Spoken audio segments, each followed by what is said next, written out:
श्री कृष्ण कहते हैं, किसी को दुख देकर मुझसे अपने सुख की इच्छा मत करना। अगर तुम किसी को एक पल का भी सुख देते हो तो अपने दुख की चिंता कभी मत करना। जब दर्द और करबी बोली दोनों सहन होने लगे तो समझ लेना जीना आ गया है। कौन क्या कर रहा है, कैसे कर रहा है, क्यों कर रहा है, इन सब से आप जितना दूर रहेंगे उतना ही खुश रहेंगे। हंसते रहो तो दुनिया साथ है, वरना आंसुओं को तो आंखों में भी जगह नहीं मिलती। जीवन में जो होता है वह किसी वजह से होता है, या तो वह आपको कुछ बनाकर जाता है या फिर कुछ सिखाकर।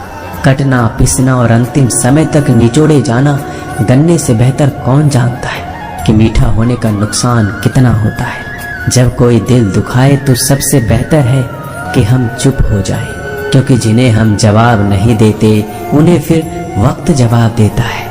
अंधे बहरे गूंगे बनकर अपने लक्ष्य पर ध्यान देते रहो। यहाँ इतने खाली लोग हैं कि ना खुद कुछ करेंगे और ना करने वालों को कुछ करने देंगे, और उनका मनोबल भी तोड़ देंगे। लोग जरा सी बात पर आपको छोड़ देते हैं और भगवान जरा सी प्रार्थना से आपको थाम लेते हैं। कर्मों से डरिए, ईश्वर से नहीं। ईश्वर तो माफ कर देता है मगर कर्म नहीं। यह अटल सत्य है कि जैसे बछड़ा 100 गायों में अपनी माँ को ढूंढ लेता है, उसी प्रकार कर्म अपने कर्ता को आज नहीं तो कल ढूंढ ही लेता है।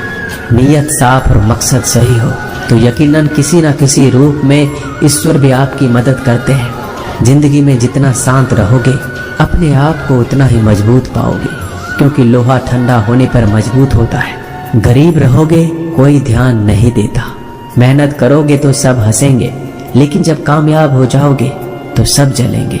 जिंदगी वो हिसाब है जिसे पीछे जाकर सही नहीं किया जा सकता। इसलिए आज में सुधार करें और पुरानी बातों को अनुभव की तरह इस्तेमाल करें। जिस जिंदगी में उत्साह, लक्ष्य और अनुशासन ना हो उसे जिंदगी जीना नहीं, जिंदगी काटना कहते हैं। कभी कभी आप बिना कुछ गलत किए भी बुरे बन जाते हैं, क्योंकि जैसा लोग चाहते थे आप वैसा नहीं करते। जिस मनुष्य के हृदय में सच्ची मानवता हो उसकी सोच हमेशा यही होगी कि मुझे मिला हुआ दुख किसी को ना मिले और मुझे मिला हुआ सुख सबको मिले। मैंने हंसकर भी देख लिया और रोकर भी देख लिया, किसी को पाकर किसी को खोकर भी देख लिया। ये जान लिया कि जिंदगी वही जी सकता है जिसने अकेले जीना सीख लिया। जिंदगी बहुत कुछ सिखाती है, थोड़ा रुलाती है, थोड़ा हंसाती है। खुद से ज्यादा किसी पे भरोसा मत करना, क्योंकि अंधेरे में तो परछाई भी साथ छोड़ देती है। अगर कोई आपको सच्चा प्यार करता है तो वह आपको समय जरूर देगा, आपकी हर स्थिति में साथ देगा, हमेशा आपके लिए समर्पित रहेगा, क्योंकि सच्चा प्यार एक दूसरे की खुशियां चाहेगा, आंखों में पानी नहीं। लोहे को कोई नष्ट नहीं कर सकता, बस उसका जंग उसे नष्ट कर सकता है। इसी तरह आदमी को कोई और नहीं बल्कि उसकी सोच ही नष्ट कर सकती है। इसलिए सोच अच्छी रखो, फल अच्छा ही होगा। इतना कमजोर मत बनो कि कोई भी आपको तोड़ सके, बल्कि इतना मजबूत बनो कि आपको तोड़ने वाला खुद ही टूट जाए। दर्द आपको मजबूत बनाता है, डर आपको बहादुर बनाता है, अनुभव आपको सिखा देता है। जिस दिन हम समझ जाएंगे कि सामने वाला गलत नहीं, सिर्फ आपकी सोच हमसे अलग है, उस दिन जीवन में सब दुख दूर हो जाएंगे। क्यों रोते हो? मन का ना होने पर जो लिखा है वही होकर रहेगा।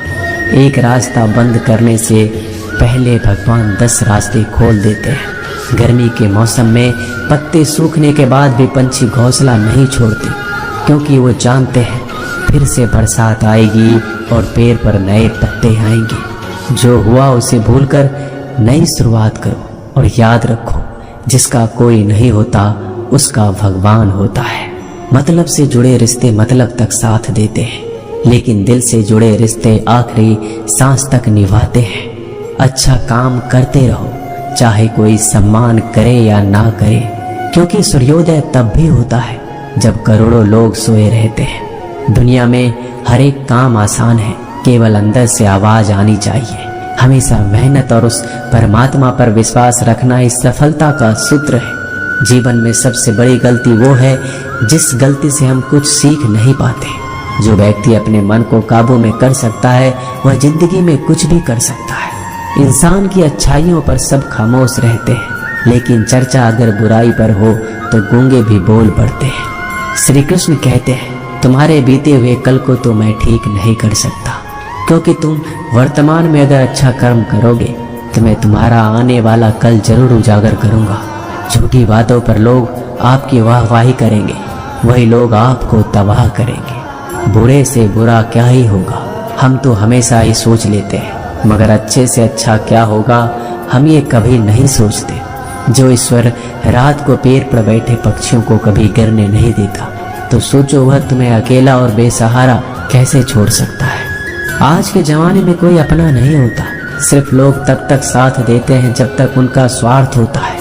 अगर कोई अकेला है तो इसका मतलब ये नहीं कि उसे कोई पसंद नहीं करता, बल्कि वह अकेला इसलिए है क्योंकि उसने दुनिया की औकात जान ली है। एक बार राजा और उसका मंत्री तलवार को साफ कर रहे होते हैं। तलवार को साफ करते समय अचानक राजा के पैर पर तलवार गिर जाती है और राजा के पैर की उंगलियां कट जाती है। उस राजा को उंगली कटने के कारण बहुत ही तकलीफ हो रही थी, बहुत ही दर्द हो रहा था, लेकिन उसका मंत्री कहता है, शांत रहिए महाराज, जो कुछ भी होता है अच्छे के लिए होता है। राजा को यह बात सुनकर गुस्सा आ जाता है। वह मंत्री से कहता है कि मेरी उंगली टूट गई और तुम कह रहे हो अच्छे के लिए हुआ।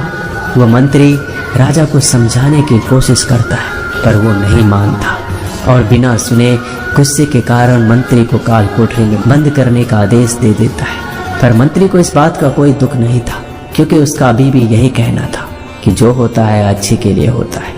वो अपनी खुशी से ही अपने आप को सैनिक के हवाले कर देता है। राजा इस बात को सुनकर चौंक जाता है, सोचता है कि मेरा मंत्री कितना मूर्ख था। उसे लग रहा था कि मैंने उसे अच्छाई के लिए कैद कर दिया। इस घटना के 3 महीने बीत जाते हैं। एक दिन राजा अपने सैनिकों को लेकर शिकार करने के लिए जंगल में जाता है। राजा को एक हिरन दिखता है। हिरन का पीछा करते करते राजा घने जंगलों में चला जाता है। वह हिरन को पकड़ नहीं पाता और जंगलों में खो जाता है। वो बाहर आने के लिए रास्ता ढूंढता है, लेकिन रास्ता उसे नहीं मिलता। तभी कुछ आदिवासी लोग उसे घेर लेते हैं। उन लोगों को पता नहीं था कि वह राजा है। वो लोग अपने देवता को बलि चढ़ाने के लिए एक इंसान को ढूंढ रहे थे। आदिवासी लोग राजा को पकड़कर अपने इलाके में ले जाते हैं। राजा उनको बार बार समझाने की कोशिश करते हैं, लेकिन वो लोग कुछ भी नहीं समझ रहे थे। वो लोग खुशी से नाचते हैं और राजा को नहलाकर बलि चढ़ाने के लिए उनको कपड़ा पहनाते हैं। अब राजा को लगता है कि वो मरने वाला है। जब आदिवासी लोगों का मुखिया राजा को मारने जाता है, तब देखता है कि राजा की पैर की उंगली कट चुकी है।